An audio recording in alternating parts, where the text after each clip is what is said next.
It's my favorite evening. I'm pacing around the floor. Got southern woods and waters gonna take me out the door. Got coffee on a firkin. I'm about to have some fun. They'll have my mind chasing some critter on the run. Bring it on, southern woods and waters. Make me hear that sound of a fish that's breaking water or the bawling of some hounds.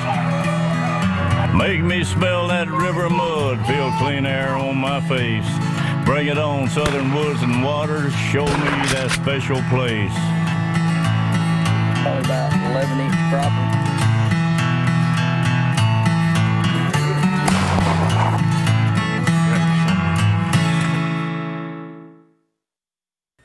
All right, everybody, we want to welcome all of y'all to this week's edition of Southern Woods and Waters.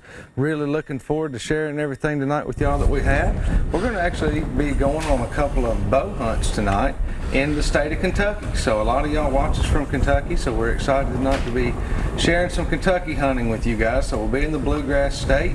And I'm joined by a group of guys that are actually out of Kentucky, and they've brought some products with them that they have developed. We'll get more into that as we go later on, but I want to go ahead and introduce them. Now, you guys are from P&amp Hunting. That's out of Central Kentucky. Yes, sir. And the owner is Chris here beside me. This is Chris Pendleton. And Jonathan sitting there in the middle. We've had Jonathan on the show before, so y'all probably recognize this guy. And on the end is Sammy Cassim.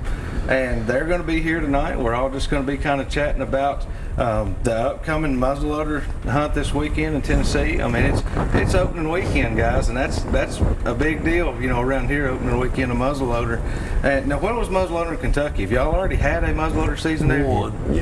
We got one coming in December, and our rifle season opens up next weekend. Oh, okay. So y'all have splits, archery splits in between. Yeah. We used to have splits here, you know, but now we go from archery to muzzleloader to the end of the year. I mean, you know, muzzleloader to gun and gun to the end of the year. Yeah. So Right. It's just continuous. Now, we used to have some of those splits. I know at least one in November and one was in December. We have an exceptional archery season. Yeah, We our run season goes to January. September to mid-January. Wow. Yeah. So if you're a bow hunter, you got it made. Oh, yeah. It's great. Unless you do like Jonathan here and shoot your deer the first day or two. And then it's bad the rest of the season. Then you're the cameraman, though, right? That's absolutely right. That makes you cameraman. You can get in there and take your boy hunting more and take friends and film with them and this, that, and the other. So that's always a big time, in my opinion, anyway, just getting out there and filming and enjoying it with other people. So just a little bit about what we're going to talk about tonight, Chris. Your company, what is it that you got special? You have several products here tonight, and we're going to be going over them, but what did you start out with? Did you start out in the minerals or in the fog, or was it in the feed, or what kind of got you started in this business? Well, actually, in 2016, I think it was, I had joined in with a mineral company, and the mineral it really didn't flow real good. The boy changed it, and we kind of went our separate ways. And I started, which now it's a good mineral, but I won't mention no names about anything. But then I started on a feed. I left the mineral plumb out, and I wanted to mix a feed just for the family, for me and my son and my father-in-law or stepfather. And I got to piddling around, had a lot of time, and got to piddling around and come up with some feed that it was all built off of just cups of stuff. It's not what's in it, it's how much is in it of something. And a recipe. I mean, it's like anything else. Yes, and I learned off of trial and error on it, because believe me, the first bunch was no good, the second bunch was no good, the third bunch was no good, and then finally about the fifth time, on October the 26th of 2018, I believe it was, or it might have been 17, my son on October 26th, it was his birthday, and we was on his place, and I had dumped a bunch of feed out there, and I said, I'm done. And that was the 5th batch. I said, I'm done. I said, it ain't gonna work. And it come the awfulest fall rain that you ever seen in your life. And he called me to come down there. He wanted to know if I'd done something in that field. The field was 200 yards long, 40 yards wide. And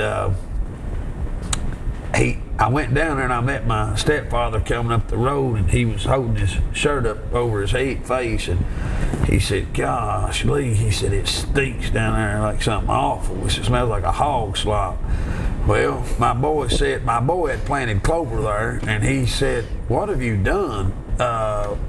Let one of our friends, Jason Sneed, he said, what'd you do? Let him disc this field up? And I said, no, and I drove on down, and the whole field was just like you had took a disc to it. And the deer was deliberately eating the mud that this feed right here, which P&amp feed mill hit the recipe right dead on the nose. And I passed the recipe on, and we got to watching deer fight and just battle one another, and does paw one another over mud. I didn't have no more to make at that time, and because it was pretty expensive to make, and it was just mud. There was no feed there, and I said, you know what? I said, I'm gonna call that feedy greedy. I said, that was the greediest deer that I've ever seen in my life, and that's how the name come about. Yeah, that's how the name come about. And then I went straight from the feed, and I've got another feed out now that's just making its break right now, and it's called Feedy Greedy Rumors, is what it's called. And it's pretty hot feed, very hot. It's got a lot of molasses in it.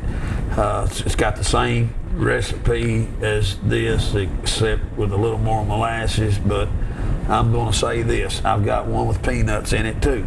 But I'm going to tell you this: I would not flip a nickel's difference. This feed right here, the FG3 with the orange tag on it, to me has been the root to it all. It's been the one that's stood the test of time, and Gary Jackson and Nick Jackson now makes it at T&H Mill for me, and do a great job, and they hit my recipe right dead on the nose, because the recipe is very, very hard to do, because they do stuff in grams and ounces, and I'm just an old country boy from the hills, and I built it with cups, Yeah, right. And they really laughed about it, you know. So they said, you know, well, I guess we have to use them kind of cups, you know. And so that they hit the recipe on the nose, and when I come out with it, I let Sammy look at it. He's my head pro staff man, Sammy Castle, and I said, what do you think about this one? And Sammy said,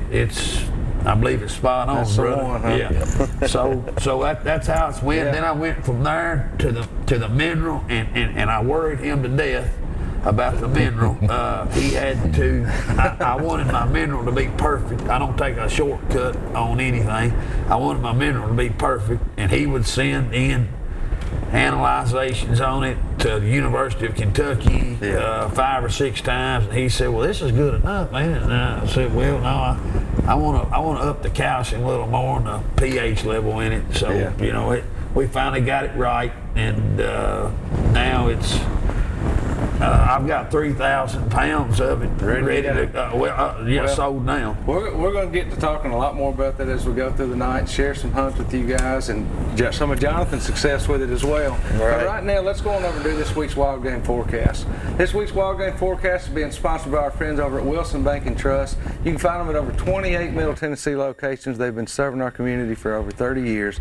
Be sure to go in and talk to them about all your banking and financial needs, and tell them thank you for everything they do for us here at the show.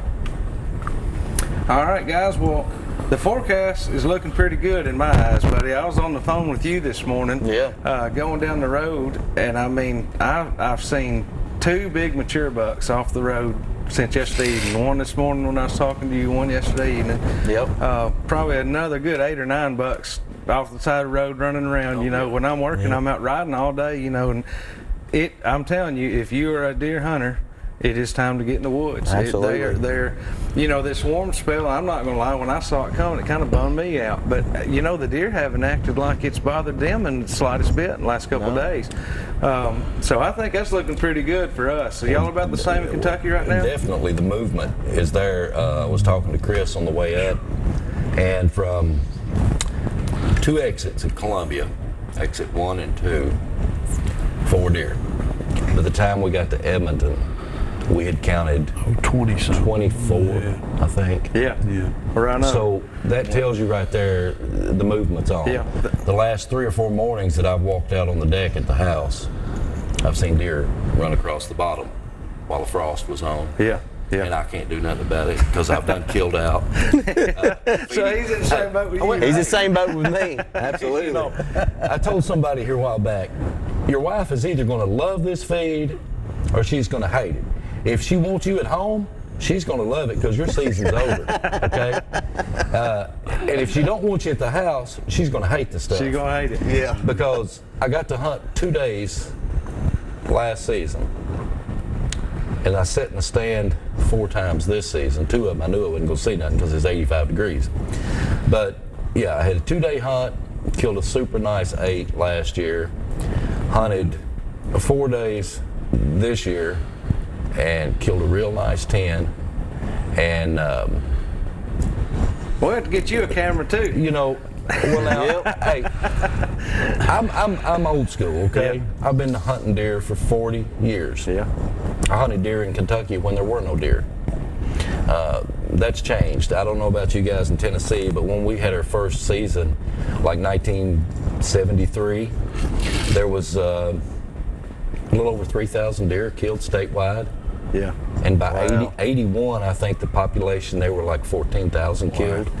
So we're very fortunate now because we're probably at 1.5 million deer. Yeah. Y'all got plenty to hunt now. yeah, It's y'all kind of got- like we're about the same, but It's a completely different game. Yeah. we're going to remind you guys to follow us on Facebook. Keep up with us there. We've got giveaways all the time, and you really want to start watching now because it's just about time to kick off this year's Christmas giveaway. We always do a big one every year. I already got some sponsors that have been calling in and telling us what we're going to be having this year. So really excited about that. Get over there and check that out. Find us at swwtv.com. You can follow us there as well and go back watch any of the shows that you would like from the past. We'll see you in just a few minutes with some more Southern Woods and Waters.